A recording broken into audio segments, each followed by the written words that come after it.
아프면 찾는 곳, 바로 병원이다. 병원. 우리는 그곳에서 죽을 것 같은 고통으로 몸부림치는 환자들을 본다. 직접 겪어보지 않으면 알 수 없는 질병으로 인한 고통.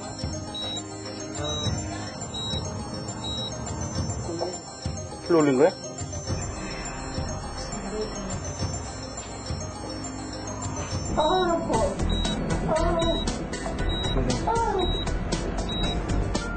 마치 세상은 아픈 사람과 아프지 않은 사람, 이렇게 둘뿐인 것 같다. 통증의 늪에서 헤어나오기 위해 몸부림치는 사람들. 그 쓰리고 아픈 고통의 이야기는 이렇게 시작된다.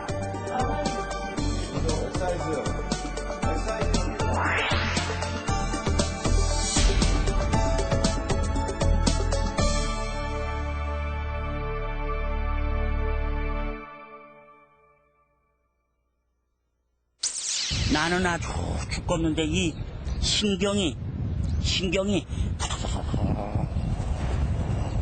막 살이 아려. 허리가 아픈데 약 먹고 침을 맞아봐도 맹 그렇다고요. 아파 진짜. 너무 아파. 너무 아픈데. 누우면은 편안하긴 한데 절어가지고 어떤 때 마비 같은 게 오는 거야. 내가 움직이기도 힘들고, 그러니까 내가 막 무기력해지고. 좋다는데 다 가는데 효과가 없는 거예요. 그냥 저리 있고 아프고. 아플 때마다 진통제만 계속 먹었어.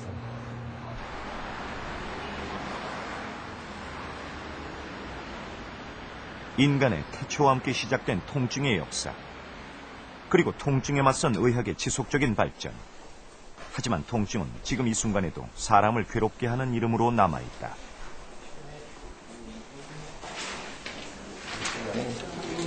백페인, 그러니까 허리 아프시고 다리, 무릎, 팔, 어깨 다 아프신 분이고. 통증 자체는 우리 몸을 보호하려는 본능에서 비롯된다. 몸의 위험을 알리는 일종의 신호체계가 바로 통증인데, 하지만 문제는 통증이 잘못된 방법으로 전달되는 것이다. 이게 레디안 너브 나오면 되네.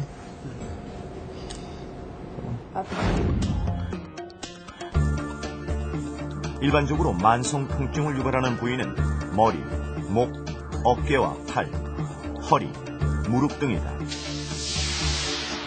인체의 모든 신경과 근육 말단에는 수용체가 있어 자극이 느껴지면 이를 뇌에 전달해 반응하게 만드는데, 뇌에 입력된 자극이 반복되면서 통증이라는 반응을 통해 공격적으로 인식하게 되는 것이다. 특히 통증은 암처럼 번진다는 것이 문제다. 이 때문에 불안, 피로와 같은 감정적인 변화를 느끼게 되며, 이런 증상이 반복되면 집중력이 감소되고 우울증까지 동반된다.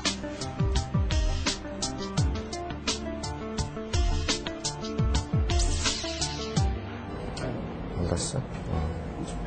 이것이 바로 수많은 통증 환자들이 통증 센터를 찾는 이유였다. 해보시고 여기는 어떠신가요? 해보시고. 인플라메이션. 인플라메이션 있네. 네. 이 부위에는 염증이 있습니다. 여기까지 다. 56세 백춘자 씨.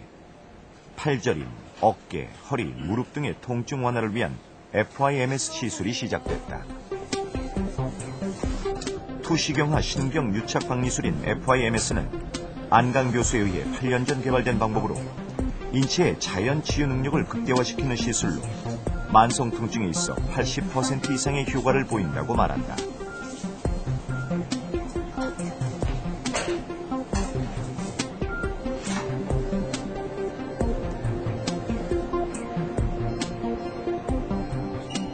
일반적으로 정형외과적인 이상으로 인해 통증이 생긴다면 가장 먼저 수술을 생각하게 된다. 수술만 받으면 통증으로부터 완전히 해방될 수 있을 것이란 믿음 때문인데, 하지만 이것은 아주 위험한 생각이다.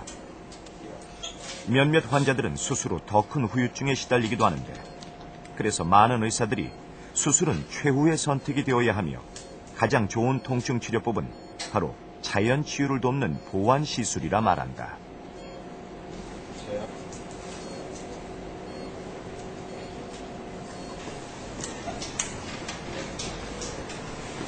다음 분 준비해 주시고요. 이게 급정적으로 아프기 시작한 게 한 4년 전에 그냥 자꾸 팔이 저리고 그러니까 헬스를 많이 다니고 운동을 다니면서 혈액순환은 어느 정도 됐는데 갑자기 이제 이 무릎에 통증이 오더라고요. 그러면서 이 전면적으로 이렇게 팔이 누우면 저린 거예요. 그리고 물을 만지면 이제 시리고 그래가지고 막 허리도 아파지고. 이때는 지금 환자가 통증을 호소하는 환자들의 통증 정도, 통증 원인은 다양했다. 어떻게 하면 통증으로부터 환자들을 해방시켜 줄 수 있을까? 통증 사냥꾼이라 불리는 이곳 통증센터 의료진들은 환자의 상태에 따른 최적의 시술법에 대한 고민을 멈추지 않았다. 그 다음에 이제 소라스 오리진이 아니라 서비컬 오리진 소라스가 아니라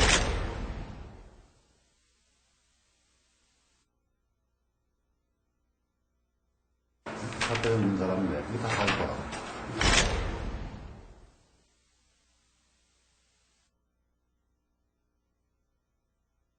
이제 아마 멀티 비싸고 하셨다는 거예요.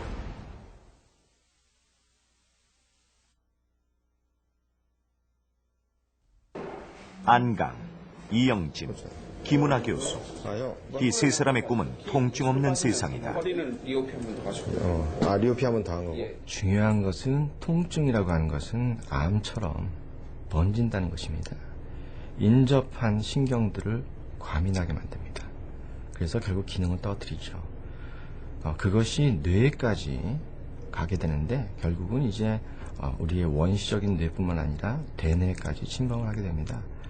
결국은 이성에 영향을 미칩니다. 그래서 가장 심각한 문제는 우울증입니다. 그래서 그런 우울증이 오게 되면 예를 들어 자살 충동을 느낀다던가 인생의 활로를 잃어버린다던가 하는 그런 부분입니다. 또한 그뿐만 아니라 업무 능력이 떨어지기 때문에 업무에 집중을 못하고 업무 자체가 향상이 안 되기 때문에 결국 이제 직장이나 동료로부터 따돌리고 외면을 받게 됩니다. 결국은 살아있지만 차라리 살아있지만 못한 그런 결과를 가져올 수도 있습니다. 원인을 알 수 없는 배앓이. 손도 댈 수 없을 만큼 복부에 통증이 심했다.